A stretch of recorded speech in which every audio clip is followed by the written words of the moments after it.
चलिए बच्चों, अगले क्वेश्चन पे आपके चलते हैं हम, जो कि क्वेश्चन नंबर है 28 1.28। इसमें क्या है बच्चों, 3 पार्ट हैं, तो एक एक करके हम इसको समझने का प्रयास करेंगे कि ये क्या है। सबसे पहले मैं आपको इसका ब्रीफली समझाना चाहता हूँ कि ये है क्या।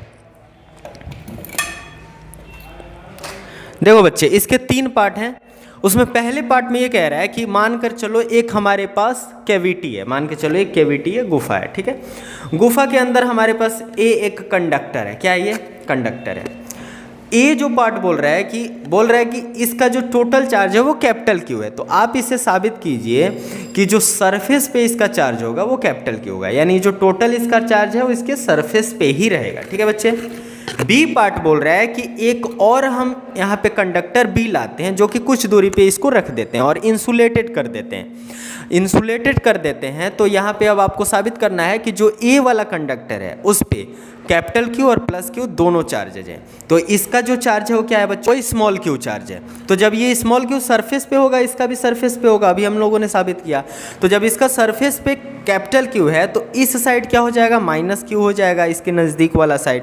और यहाँ पे जो ये ए वाला कंडक्टर होगा, इसको ड्यू टू हम लोगों ने पढ़ा है इंडक्शन मेथड ऑफ चार्जिंग, इसका भी स्मॉल क्यू चार्जेज हो जाएगा और वो पॉजिटिव में हो जाएगा। अब इसको हटा लो, कोई फर्क नहीं पड़ता है। तो इसका जो चार्ज हो जाएगा वो capital Q plus small Q charge हो जाएगा, जिसको यही हमें साबित करना था। और सी बोल रहा है कि इसका एक कैसा हम लोग शील्ड तैयार करें ताकि वो स्ट्रॉन्ग इलेक्ट्रोस्टैटिक फील्ड का हो। तो मेटलिक रहेगा तो स्ट्रॉन्ग इलेक्ट्रोस्टैटिक फील्ड का होगा। यही हमारा क्वेश्चन है, ठीक है। अब क्वेश्चन पे चलते हैं और समझने का प्रयास करते हैं कि आखिर ये है क्या बच्चों, ठीक। तो बच्चों आपकी स्क्रीन के ऊपर रहा क्वेश्चन देखेंगे।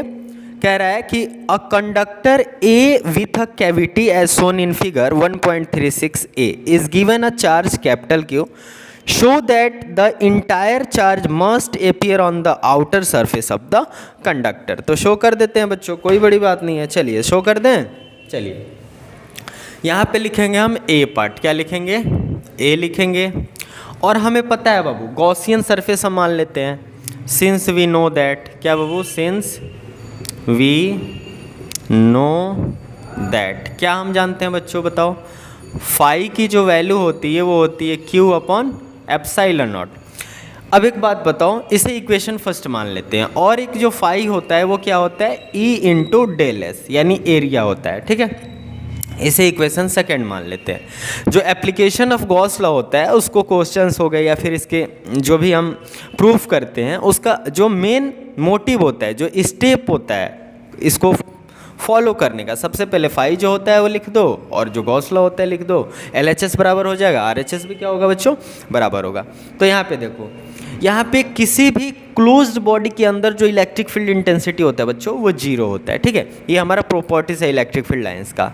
तो ई वेक्टर यहाँ पे क्या हो जाएगा? 0। अब यहाँ पे 0 हो जाएगा तो फर्स्ट और सेकंड से क्या हो जाएगा बाबू? 0 बराबर क्यू अपॉन एप्सिलॉन नॉट। और यहाँ पे epsilon naught equal to naught 0 होगा बच्चों। क्यों? क्योंकि ये एप्सिलॉन नॉट 0 हो ही नहीं सकता, नॉट डिफाइंड भी हो जाएगा। और ऐसे भी हमें पता है इसका एक फिक्स वैल्यू होता है 8.854 इंटू 10⁻12, राइट। तो यहाँ पे क्यू की वैल्यू क्या हो जाएगी बाबू? 0। और ये किसके लिए बाबू? Inside the body, inside the conductor, inside the conductor. अब एक बात बताओ, टोटल चार्ज कंडक्टर का इस कैपिटल क्यू है और अंदर जो चार्ज है वो 0 हो गया, तो सरफेस पे ही तो टोटल रहेगा। Therefore charge on surface equal to charge on surface equal to Q. Prove हो गया। देखो तो साबित हो गया ना बच्चों, कितना आसान।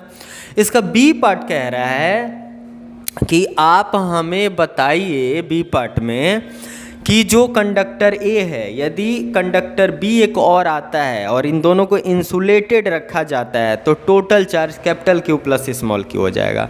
तो हम डायरेक्ट समझा दिए आपको, due to induction method of charging surface पे प्लस क्यू चार्ज है, तो साइड वाला जो कि कंडक्टर ए के बगल में रहेगा, नज़दीक रहेगा, वो माइनस क्यू चार्ज हो जाएगा। तो कंडक्टर ए जो नज़दीक रहेगा कंडक्टर बी के वो कैसा हो जाएगा? प्लस क्यू स्मॉल का चार्ज हो जाएगा। तो जो टोटल चार्ज हो जाएगा क्या हो जाएगा बाबू? Capital Q plus small Q. Proved. हम लिख देंगे due to induction method of charging. और सी बात बोल रहा है कि कैसा सील्डेड हमें चाहिए, तो कैसा सील्ड होना चाहिए? मेटलिक का होना चाहिए, strong metallic shield, metallic shield. ठीक है बच्चों, तो ये रहा हमारा क्वेश्चन नंबर 28। चलते हैं अपने अगले क्वेश्चन की तरफ।